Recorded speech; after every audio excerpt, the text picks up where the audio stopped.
video I'm going to show you how to make la pasta alla matriciana, a traditional dish from Rome.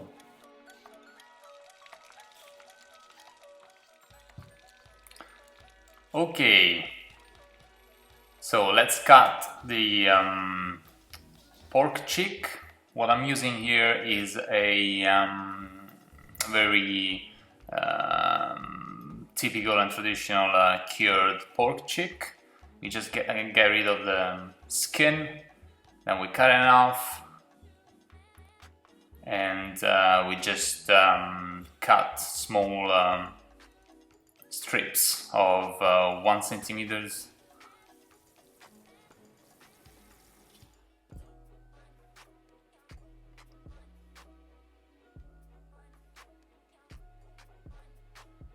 Let's go on to the shallots. We just get rid of the skin in a very easy way. Cut them in half.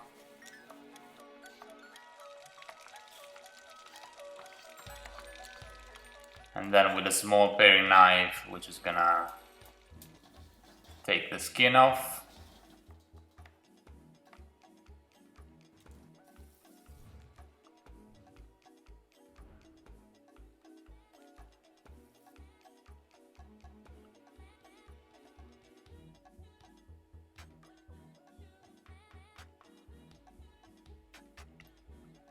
Fine dice.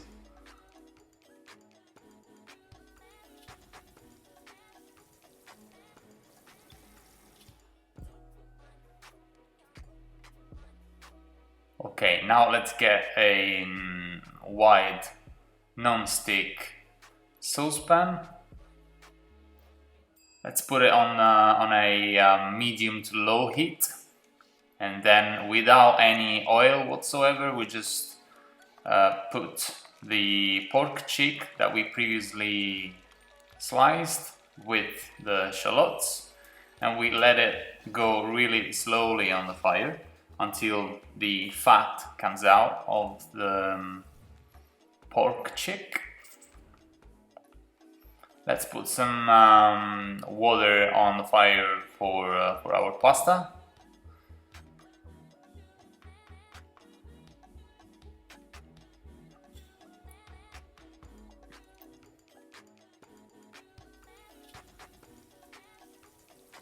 We are going to add a little bit of rock salt. Always keep it low. You can always add more, but if you put too much at the beginning, it's gonna be too late.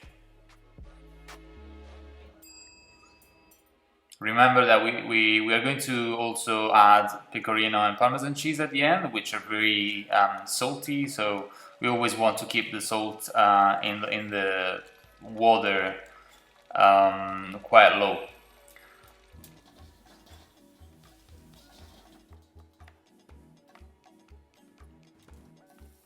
I'm cooking now 350 grams of mezze maniche pasta, which should be more than enough for 4 people. They're not gonna be big portions, but still more than enough. I've got some peeled tomatoes, whole peeled tomatoes. As you can see, the bacon is starting to get all the fat out. You can see it there, and it starts to get a nice color. We need to make sure that we scrape the sides of the pan off in a way that the shallots are not going to burn. Now we're adding a little bit of, actually half of a glass of white wine, dry white wine, and we let it reduce down all the way until there's no trace left of white wine. The white wine is going to soften the fiber of the meat as well as give it a really nice flavor. Once the wine is reduced down all the way, we can add the peeled tomatoes,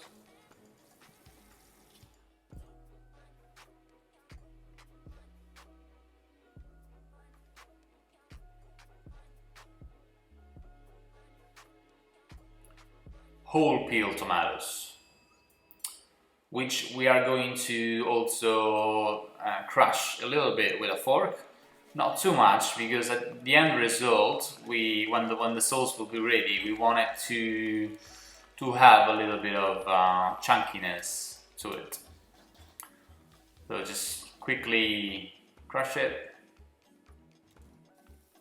Once the peeled tomatoes are crushed, then we leave it to cook for about 20 minutes. After 20 minutes, we put the pasta in the boiling water. And then by the time the pasta is cooked, the sauce will have cooked for 30 minutes. Because remember, we put the pasta after 20 minutes, the sauce was already cooking. So now the pasta is going to be ready. We pour a little bit of the pasta water in the sauce, because now what we are doing is that the pasta is not entirely cooked, so we're just taking it out about a couple of minutes earlier than it's supposed to be. So if it says 11 minutes on the package, we take it out at 9 minutes. We add a little bit of water in the sauce, and then we finish off the cooking of the pasta for another couple of minutes in the sauce. Let's make sure we don't put too much water, otherwise it's gonna be very watery. Once again, you can always add more, but if you add too much at the beginning, it's gonna be too late. Here we're just putting some pecorino cheese and Parmesan cheese. If you don't have pecorino cheese, you can do Parmesan cheese, but traditionally Amatriciana sauce must be with pecorino cheese only.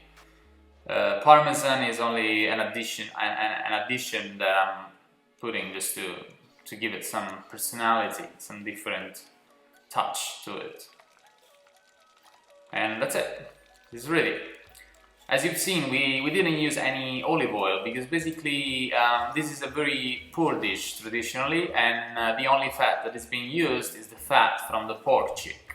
That's it. And pecorino cheese with the tomatoes. We plate it up, we add some pecorino cheese, and that's it. It's ready. Enjoy!